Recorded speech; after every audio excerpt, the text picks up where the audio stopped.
అందరికీ నమస్కారం. 24వ alpha tech సిరీస్‌కి స్వాగతం, సుస్వాగతం. ఈరోజు ఈ వీడియోలో మనం మౌల్టింగ్ సైకిల్ అంటే ఏమిటి? రొయ్యలలో మౌల్టింగ్ సైకిల్ అంటే ఏమిటి? ఇందులో ఎన్ని దశలు ఉంటాయి? ఈ దశలను రైతు స్థాయిలో, ఫీల్డ్‌లో మనం ఎలా గుర్తిస్తాము? ఈ మౌల్టింగ్ ప్రాబ్లమ్ వచ్చినట్లయితే ఫీల్డ్‌లో ఎలా గుర్తిస్తాము? మరియు లాబొరేటరీలో ఈ మౌల్టింగ్ స్థాయిలను ఎలా గుర్తించాలి? మరియు మౌల్టింగ్ ప్రాబ్లమ్‌ని లాబొరేటరీలో ఎలా గుర్తించాలి అనే విషయాలు మీకు డీటెయిల్‌గా వివరిస్తాను. దీంతో పాటు ఫ్యాక్టర్స్ ఏ కారకాలు మన మౌల్టింగ్‌ని ప్రేరేపిస్తాయి, అలాగే కొన్ని కెమికల్స్ కూడా మనం మౌల్టింగ్‌లో వాడతాము. వీటన్నిటి గురించి నేను డీటెయిల్‌గా వివరిస్తాను. వీడియోలోకి వెళ్ళబోయే ముందు నా గురించి బ్రీఫ్ ఇంట్రడక్షన్. నా పేరు రవికుమార్ అమెరనేని. నేను ఆక్వాటిక్ యానిమల్ హెల్త్ స్పెషలిస్ట్‌ని. రవి ఆక్వా అకాడమీకి ఫౌండర్‌ని మరియు ఆల్ఫా బయోలాజికల్స్‌లో పార్ట్నర్‌ని. సో, మనం ఒక మనిషిని తీసుకున్నట్లయితే మనకు ఆకారము లోపల ఉన్నటువంటి ఎముకల వల్ల ఎండోస్కెలిటన్ లోపల ఉన్నటువంటి ఈ బోన్స్ వల్ల మనకు ఆకారం వస్తుంది. అలా కాకుండా రొయ్యలకు బాహ్యంగా బయట ఉన్నటువంటి ఈ షెల్ వల్ల ఆకారం వస్తుంది కాబట్టి దాన్ని ఎగ్జోస్కెలిటన్ బాహ్య కవచం అంటారు. ఇది దీనిలో 3 పొరలు ఉంటాయి. వీటిని పైన ఉన్నదాన్ని ఎపిక్యూటికల్ అని, మధ్యలో ఉన్నదాన్ని ఎగ్జోక్యూటికల్ అని, కింద ఉన్నదాన్ని ఎండోక్యూటికల్ అంటారు. ఇవి ప్రోటీను, కాల్షియము, మెలనిన్ వీటితో తయారవుతాయి. ఇక మౌల్టింగ్, ప్రీ మౌల్టింగ్ స్థాయిని మనం ఎలా గుర్తించాలి అంటే, రొయ్య ముక్కు విరిచినట్లయితే షెల్ ఊడి వచ్చి కండ అక్కడే ఉన్నట్లయితే దాన్ని ప్రీ మౌల్టింగ్ అంటారు. సో, మళ్ళా చెప్తున్నాను. రొయ్య ముక్కు విరిచినట్లయితే మనకు షెల్ ఊడి వచ్చి ఈ విధంగా కండ అక్కడే ఉన్నట్లయితే దాన్ని ప్రీ మౌల్టింగ్, మౌల్టింగ్ ముందు దశ అంటాము. అలా కాకుండా షెల్ వంగిపోతూ ఉంటే దాన్ని ఇమ్మీడియట్ పోస్ట్ మౌల్ట్ అంటారు. ఈ షెల్ వంగిపోతుంది, మనం చాలా సాఫ్ట్గా ఉంటుంది, దాన్ని పోస్ట్ మౌల్ట్ అంటారు. ఇది అందరూ కూడా దాదాపు ఎక్స్పీరియన్స్ చేసే ఉంటారు. అలాగే ఇంటర్ మౌల్ట్ దశ మనం ఎలా గుర్తించాలి అంటే, ఈ రొయ్య ముక్కు విరిచినప్పుడు షెల్తో పాటు కండ కూడా ఊడి వస్తాయి. ఇక్కడ చూడవచ్చు, షెల్తో పాటు కండ కూడా ఊడి వచ్చింది. ఈ విధంగా షెల్తో పాటు కండ కూడా ఊడి వస్తే దీన్ని ఇంటర్ మౌల్ట్ దశ అంటారు. సో, మధ్యస్థ దశ. ఈ విధంగా 3 దశలు ఉంటాయి. Pre moult, post moult, inter moult. ఇవి రిపీటెడ్గా జరుగుతుంటాయి కాబట్టి దీన్ని మౌల్టింగ్ దశ అంటారు. రొయ్యలు మౌల్టింగ్ అయిపోయిన తర్వాత వాటర్ ఎక్కువగా పీల్చుకుంటాయి.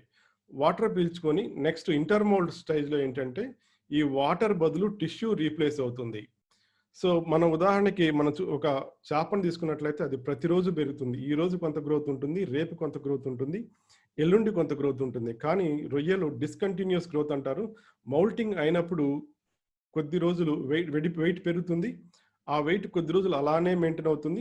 మళ్ళా మౌల్టింగ్ అయిన తర్వాత వెయిట్ పెరుగుతుంది. ఆ వెయిట్ అలానే కొద్ది రోజులు మెయింటైన్ అవుతుంది. మళ్ళా మౌల్టింగ్ అయిన తర్వాత గ్రోత్ వెయిట్ పెరుగుతుంది. ఈ విధంగా రొయ్యలని డిస్కంటిన్యూస్ గ్రోత్ అంటారు. సో, మౌల్టింగ్ ముందు రొయ్యలు ఆ బాహ్య కవచంలో ఉన్నటువంటి మినరల్స్ అన్నిటిని కూడా అబ్జార్బ్ చేసుకుంటాయి. ఉదాహరణకి కాల్షియం కావచ్చు, ఫాస్ఫరస్ కావచ్చు, ఉన్నటువంటి ప్రోటీన్ కావచ్చు, కైటిన్ కావచ్చు, వీటన్నిటిని కూడా అబ్జార్బ్ చేసుకుంటాయి. డైజెస్ట్ చేసి కొన్ని ఎంజైమ్స్ ద్వారా వాటిని డైజెస్ట్ చేసి వాటి నుంచి బాడీలోకి అబ్జార్బ్ చేసుకొని స్టోర్ చేసుకుంటాయి. సో, ఈ మౌల్టింగ్ దశల్ని ల్యాబొరేటరీలో ఎలా గుర్తిస్తామంటే, యూరోపోడ్ కానీ, ప్లియోపోడ్ కానీ, యాంటినల్ స్కేల్ కానీ వీటిని కట్ చేసి మైక్రోస్కోప్లో చూసినట్లయితే ఈ వివిధ దశల్ని మనం ల్యాబొరేటరీలో గుర్తించవచ్చు. సో, పోస్ట్ మౌల్ట్లో డిఫరెంట్ సబ్ స్టేజెస్ ఉన్నాయి. ఈ విధంగా సీటీ ఇలా ఉంటుంది. ఇన్ఫ్యాక్ట్ ఇక్కడ నేను కొంచెం స్పీడ్గా వెళ్తాను, ఎందుకంటే ఈ ల్యాబొరేటరీలో మౌల్ట్ స్టేజింగ్ అన్న దానికి కొద్దిగా ట్రైనింగ్ అవసరము, మరియు కొద్దిగా ప్రాక్టీస్ కూడా అవసరం. పెద్ద గొప్ప విషయం కాదు. కొద్ది రోజులు మనం మైక్రోస్కోప్లో చూడటం అలవాటు పడితే వివిధ మౌల్టింగ్ దశలు మనకు అర్థమవుతాయి. సో, ల్యాబొరేటరీ పీపుల్ ఎవరన్నా, టెక్నికల్ పీపుల్ ఇది నేర్చుకోవాలంటే వీటిని స్క్రీన్ షాట్ తీసుకొని ఒకసారి రిఫరెన్స్గా పెట్టుకొని మనం మైక్రోస్కోప్లో చూసినట్లయితే వివిధ దశలు మనకి ఈజీగా అర్థమవుతాయి. మౌల్టింగ్ దశ బి ఇక్కడ చూడవచ్చు. ఇక్కడ డిఫరెన్స్ ఉంటుంది ఏకి, బికి. సికి మళ్ళా ఇక్కడ డిఫరెన్స్ ఉంటుంది. వీటిని సీటల్ కోన్స్ అంటారు. ఇవి ఫుల్గా డెవలప్ అవుతాయి. ఇది ఎపిడర్మిస్ అంటారు. సో, ఇంటర్ మౌల్ట్లో ఈ విధంగా ఒక స్ట్రైట్ లైన్ వస్తుంది. ఇది ఇంటర్ మౌల్ట్. సో ఇది ప్రీ మౌల్ట్లో మళ్ళీ గ్యాప్ పెరుగుతుంది, డిఫరెంట్ స్టేజెస్ ప్రీ మౌల్ట్లో. సో ఈ విధంగా ప్రీ మౌల్ట్ డిఫరెంట్ స్టేజెస్ మనం చూడవచ్చు. సో ఈ విధంగా మనం మైక్రోస్కోప్లో చూసినట్లయితే ఈ వివిధ దశలను మనం ల్యాబొరేటరీలో మనం ఐడెంటిఫై చేయవచ్చు. ఏ దశలో ఉంది, ఇది ప్రీ మౌల్టింగ్లో ఉందా, పోస్ట్ మౌల్టింగ్లో ఉందా, లేదా ఇంటర్ మౌల్టింగ్లో ఉందా అని మనం చెప్పవచ్చు. సో ఫ్యాక్టర్స్, మౌల్టింగ్ని ఎఫెక్ట్ చేసే ఫ్యాక్టర్స్ మనం ఒకసారి గమనించినట్లయితే రొయ్య పిల్లల యొక్క వయసు, వాటికి దొరుకుతున్నటువంటి ఆహారము లేదా న్యూట్రిషను, ఉన్నటువంటి కాంతి, టెంపరేచర్, సెల్నిటీ, వాటర్లో ఉన్నటువంటి మినరల్ ప్రొఫైల్, నీటి నాణ్యత మరియు రొయ్యల యొక్క ఆరోగ్యము, ఇవన్నీ కూడా మౌల్టింగ్ని ప్రభావితం చేసేటువంటి అంశాలు. ఇక సో చాలామంది ఫార్మర్స్ కామన్ ప్రాక్టీస్ ఏంటంటే మౌల్టింగ్ కాలేదు అంటే మనం మినరల్స్ కొడతాం. సో ఇక్కడ మనం చూసినట్లయితే ఈ ఫిజియాలజీలో చూసినట్లయితే మౌల్టింగ్ అవ్వబోయే ముందు బయట ఎగ్జోస్కెల్టన్లో ఉన్నటువంటి మినరల్స్ని అవి పీల్చుకుంటాయి. ఉదాహరణకి మనం ఒక మౌల్టింగ్ షెల్ని మనం చూసినట్లయితే చాలా పేపర్ లాగా థిన్గా ఉంటుంది. అలాగే చచ్చిపోయిన రొయ్యని మనం మౌల్టింగ్ షెల్ తీసినట్లయితే చాలా గట్టిగా ఉంటుంది. ఎందువల్ల అంటే ఈ మౌల్టింగ్ అవ్వబోయే ముందు అందులో ఉన్నటువంటి మినరల్స్ అన్నీ కూడా బాడీలో పీల్చుకుంటాయి. ఎక్కువగా పీల్చుకునేది కాల్షియము, ఫాస్ఫరస్, కైటిన్, ప్రోటీన్ ఇలాంటివి పీల్చుకుంటాయి. కానీ మనకున్నటువంటి మిగతా మినరల్స్ ఏవి కూడా ఎగ్జోస్కెల్టన్లో ఉండవు, వాటిని అబ్జార్బ్ చేసుకోవు. ఇంకొకటి, మనం ఏ ట్రీట్మెంట్ ఇచ్చినా, ఉదాహరణకి మనం కొన్ని కెమికల్స్ వాడతాము, ఇవి ఏ ట్రీట్మెంట్ ఇచ్చినా కూడా ప్రీ మౌల్టింగ్లో ఉన్నాయి మౌల్ట్ అయితే తప్పితే ఇంటర్ మౌల్టింగ్లో ఉన్నవి మనం ఎంత డోస్ ఇచ్చినా కూడా మౌల్టింగ్లోకి రాదు. అలాగే ఈ రొయ్యల యొక్క micro minerals, macro minerals requirement NRC 2011 ప్రకారం ఈ విధంగా ఉంటుంది. ఇక ఈ మధ్య కాలంలో ఇక్కడ చూసినట్లయితే iron 100 mg per KG diet అంతకన్నా తక్కువ ఉండాలన్నారు. కానీ ఈ మధ్య కాలంలో ఐరన్ అసలు అవసరం లేదని చెప్తూ ఉన్నారు. ఇది ఎన్ఆర్సి 2011 డేటా ప్రకారం తీసుకున్నటువంటి గైడ్ లైన్స్. ఇక మనం గమనించే ఉంటాం, మౌల్టింగ్ షెల్లు నీళ్ళల్లో కరగదు. ఇది అందరూ ఒప్పుకోవాల్సిందే, మౌల్టింగ్ షెల్లు నీళ్ళల్లో కరగదు. కానీ మనం చూసినట్లయితే మన పాండ్లో 1,00,000 రొయ్యలు ఉన్నట్లయితే ఈ 1,00,000 రొయ్యలు అనేక సార్లు మౌల్ట్ అయి ఉంటాయి. మనం హార్వెస్ట్ అయ్యేటప్పటికి దాదాపు చాలా సార్లు మౌల్ట్ అయి ఉంటాయి. ఈ మౌల్టింగ్ షెల్ అంతా వాటర్లో ఉండదు. ఎందువల్లంటే మౌల్టింగ్ అయిన షెల్ని మళ్ళా రొయ్యలు తింటాయి. సో తినటం వల్ల వాటికి న్యూట్రిషన్ని మళ్ళా కొంత వెనక్కి పొందగలుగుతాయి. కాబట్టి మౌల్టింగ్ అయిన షెల్ని రొయ్యలు తినటం అనేది సహజము. ఇక మౌల్టింగ్ అయిన తర్వాత పోస్ట్ మౌల్ట్ స్థాయిలో మనం చూసినట్లయితే రొయ్యలు ఈ పైన ఉన్నటువంటి రొయ్య ఎలా ఉందో కొద్దిగా తేనె రంగులోకి మారుతాయి. ఇంటర్ మౌల్ట్లో ఈ విధంగా రొయ్య లైట్ కలర్లోకి ఉంటుంది, అంటే ఆరోగ్యమైన రొయ్య. ఈ విధంగా మౌల్ట్ అయిన తర్వాత కొద్దిగా రొయ్య తేనె రంగులోకి మారటం మనం గమనించవచ్చు. అలాగే మౌల్టింగ్ అయిన 1-2 రోజుల తర్వాత ప్లియోపోడ్స్ ఈ విధంగా ఏ విధమైన స్ట్రెస్ లేకపోతే క్లీన్గా ఉంటాయి. అలాగే మౌల్టింగ్ డిలే అయినట్లయితే ఎక్కువ సందర్భాల్లో నేను గమనించింది ఈ ప్లియోపోడ్స్ పసుపు రంగుకు మారుతున్నాయి. సో ప్లియోపోడ్స్ పసుపు రంగుకు, అంటే నా ఎక్స్పీరియన్స్, ఎక్కడ ఇది టెక్స్ట్ బుక్లో లేదు. నేను ఈ మౌల్టింగ్ స్టేజ్ స్టడీ చేసిన తర్వాత అనేక సందర్భాల్లో మౌల్టింగ్ లేట్ అయినప్పుడు ఈ ఎల్లో ప్లియోపోడ్స్ మనం గమనించడం జరిగింది. అలాగే మౌల్టింగ్ పూర్తిగా ఆగిపోయినట్లయితే ఈ ప్లియోపోడ్స్ నల్లగా మారటం మనం గమనించడం జరిగింది. ఇక మౌల్టింగ్ ప్రాబ్లమ్స్కి వచ్చినట్లయితే అనేక మంది టెక్నీషియన్స్కి ఒకప్పుడు నేను కూడా జూనియర్ టెక్నీషియన్గా పైకి వచ్చిన వాడిని, రొయ్యలు ఏదైనా ఎర్రగా వచ్చి చచ్చిపోయి దానికి కారణం అర్థం కాలేదంటే అది విబ్రియో అని చెబుతాం. అలా కాకుండా ఎర్రగా లేకుండా రొయ్య చచ్చిపోయినట్లయితే ఇది మౌల్టింగ్ ప్రాబ్లం అని చెప్పి సింపుల్గా తీసేస్తాం.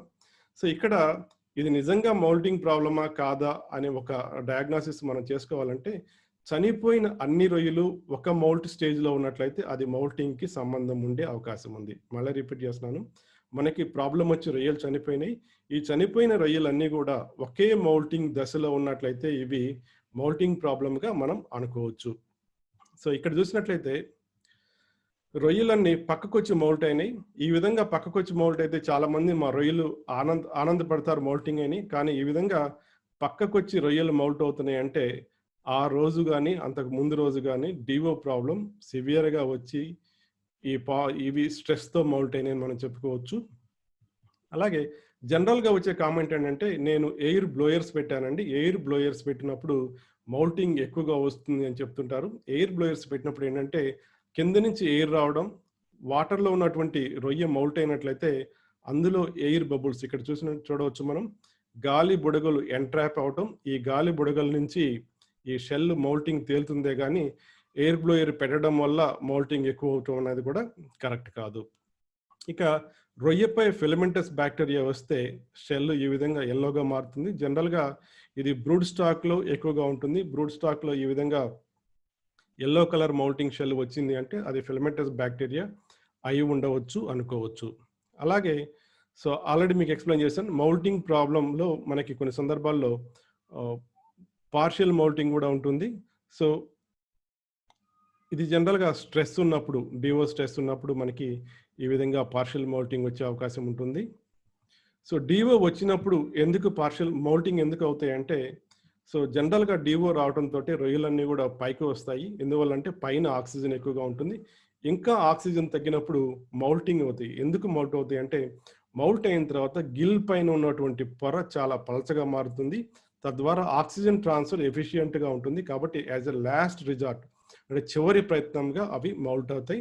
ఇంకా ఆక్సిజన్ తగ్గితే అవి చనిపోతూ ఉంటాయి. అలాగే మౌల్టింగ్ ప్రాబ్లమ్స్‌ని మనం మైక్రోస్కోప్‌లో చూసినట్లయితే ఈ విధంగా మనం గుర్తించవచ్చు. ఇక్కడ మనకి మెల్నేజర్ లీజన్ అంటారు. ఇలా ఉన్నట్లయితే మౌల్టింగ్ అయ్యే అవకాశం చాలా తక్కువ. ఇంకోటేంటంటే రొయ్యలో యాంటినల్ స్కేల్ తీసుకుంటాం, యూరోపోడ్ తీసుకుంటాం. ఈ రెండిటి మధ్య ఒక్క మౌల్టింగ్ స్టేజ్ డిఫరెన్స్ ఉండవచ్చు. అంతకన్నా ఎక్కువగా డిఫరెన్స్ ఉంటే అది మౌల్టింగ్ ప్రాబ్లమ్‌గా చెప్పుకోవచ్చు. అలా కాకుండా ఒకే ప్లియోపోడ్ మనం తీసుకున్నట్లయితే 2 పక్కల ఒక పక్క ఒక మౌల్ట్ స్టేజ్, ఇంకొక పక్క ఇంకొక మౌల్ట్ స్టేజ్ ఉన్నట్లయితే ఇది డెఫినిట్‌గా మౌల్టింగ్ ప్రాబ్లమ్ అని మనం చెప్పొచ్చు.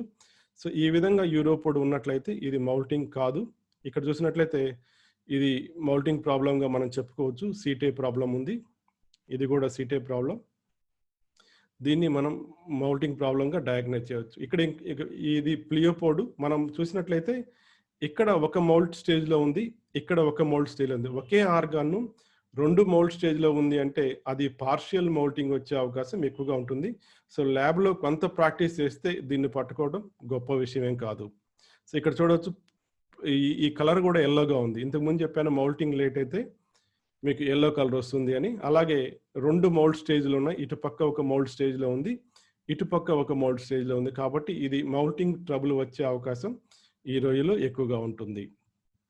అలాగే మౌల్టింగ్ అన్నది హార్వెస్టింగ్ అప్పుడు చాలా ఇంపార్టెంట్. జనరల్‌గా మనం హార్వెస్ట్ చేయాలంటే ఎంత పర్సెంటేజ్ మౌల్టింగ్‌లో ఉన్నాయి అని మనం చూడాలంటే మార్నింగ్ టైమ్ చూస్తే అంత కరెక్ట్‌గా రిజల్ట్ రాదు.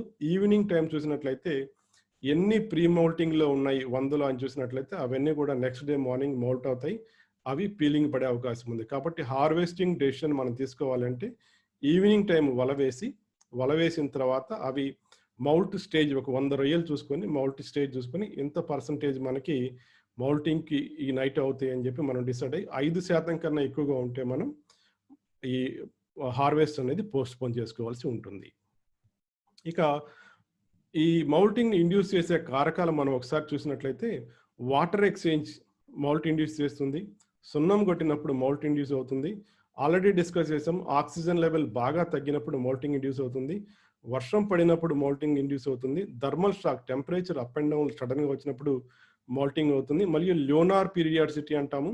మనకి అష్టమి, నవమి, అమావాస్య, పౌర్ణమి, new moon and full moon వీటికి మీకు ఒక ప్రాక్టికల్ ఎగ్జాంపుల్ చెప్తాను. ఒక మనిషి బయట పడుకున్నాడు అనుకోండి, తన తెల్లవారుజామున లెగ్గలుగుతాడు. ఎందువల్లంటే ఆ ల్యూనార్ పీరియడ్ తనకి ఎక్స్‌పీరియన్స్ చేయగలుగుతాడు. అదే మనిషి ఏసీలో పడుకున్నప్పుడు బయట ప్రపంచంతో మూన్‌తో సంబంధం ఉండదు. అందువల్ల మనం అలారం పెట్టుకోను అలా లెగవాలి తప్పితే నేచురల్‌గా ఎర్లీ మార్నింగ్ లేసే అలవాటు ఏసీలో పండుకునే వాళ్ళకి ఉండదు. అలాగే బయట సముద్రంలో ఉన్నటువంటి రొయ్యలు వీటికి మంచి కాంతి ప్రభావం ఉంటుంది. ఈ మూన్ యొక్క లైట్‌ని ఎక్స్‌పీరియన్స్ చేస్తాయి. మరియు గ్రావిటీ డిఫరెన్స్‌ని ఎక్స్‌పీరియన్స్ చేస్తాయి. టైడ్స్ అప్ అండ్ డౌన్‌లు వస్తాయి. వాటిని ఎక్స్‌పీరియన్స్ చేస్తాయి. కాబట్టి ఈ ల్యూనార్ పీరియాడిసిటీలో అంటే ఈ చందమామ స్థితిగతులను బట్టి మౌల్టింగ్ అవ్వటం అనేది నేచర్‌లో ఎక్కువగా ఉంటుంది గానీ, మన పాండ్‌లోకి వచ్చినట్టయితే 24 గంటలు ఏరెట్టులు హోరెత్తుతూ ఉంటాయి. ఆర్టిఫిషియల్ లైట్ ఉంటుంది. అవి మూన్‌ని ఎక్స్‌పీరియన్స్ చేయటం చాలా తక్కువ. సో నాతో అందరూ ఏకీభవించకపోవచ్చు కానీ ఇది యథార్థం. మౌల్టింగ్ పీరియడ్ ఈ ల్యూనార్ పీడియాసిటీ ఆర్టిఫిషియల్ పాండ్స్‌లో అంటే మన సెమీ ఇంటెన్సివ్ పాండ్స్‌లో అంత ప్రభావము ఉండదని నేను అనుకుంటున్నాను. ఒకవేళ ఉన్నా గూడా చాలా తక్కువగా ఉంటుంది. ఇక మనం అనేక రకాలైనటువంటి మినరల్స్ వాడుతూ ఉంటాం. సో మనం ఏం చేసినప్పటికీ ఈ ప్రీ మౌల్టింగ్‌లో ఉన్న ఈ మౌల్ట్ అయితే తప్పితే ఇంటర్ మౌల్ట్‌లో ఉన్నది మనకి మౌల్టింగ్ కానే కాదు. ఇంకొకటి మినరల్స్ మౌల్టింగ్ కావడానికి కాదు, మౌల్టింగ్ అయిన తర్వాత షెల్ గట్టిపడటానికి మరియు మజిల్ రీప్లేస్ అవ్వడానికి ఈ మినరల్స్ అవసరం. కాబట్టి అమావాస్యకి, పౌర్ణమికి, అష్టమి, నవమి ఇలాంటి టైంలో మినరల్స్ కొట్టాలనే దాంతో నేను ఏకీభవించను. నేను తప్పై ఉండవచ్చు. కానీ ఇది నా వ్యక్తిగత అభిప్రాయము. మరియు సైంటిఫిక్ బ్యాక్‌గ్రౌండ్ కూడా ఉంది. సో మౌల్టింగ్ షెల్‌లో ఈ మినరల్స్ అన్నీ ఉండవు. వీటి రిక్వైర్మెంటు మజిల్ డెవలప్‌మెంట్‌కి తప్పితే షెల్ డెవలప్‌మెంట్‌కి వీటి ప్రభావం, వీటి యొక్క ఇన్‌ఫ్లూయెన్స్ ఏ విధంగానూ ఉండదు. అలాగే బీకేసీ ఇది నానోక్వైట్ అన్నది మా బ్రాండ్ నేమ్ మరియు సాల్యుమిన్ ఎస్ఎంఎస్ అన్నది కూడా మా బ్రాండ్ నేమే. సో ఈ బీకేసీ కొట్టినా కూడా ప్రీ మౌల్టింగ్‌లో ఉన్నాయి మౌల్టింగ్ అవుతాయి తప్పితే ఇంటర్ మౌల్ట్‌లో ఉన్నవి మౌల్టింగ్ కాదు. రైతులకి సెంటిమెంట్ చాలా ఎక్కువ మౌల్టింగ్.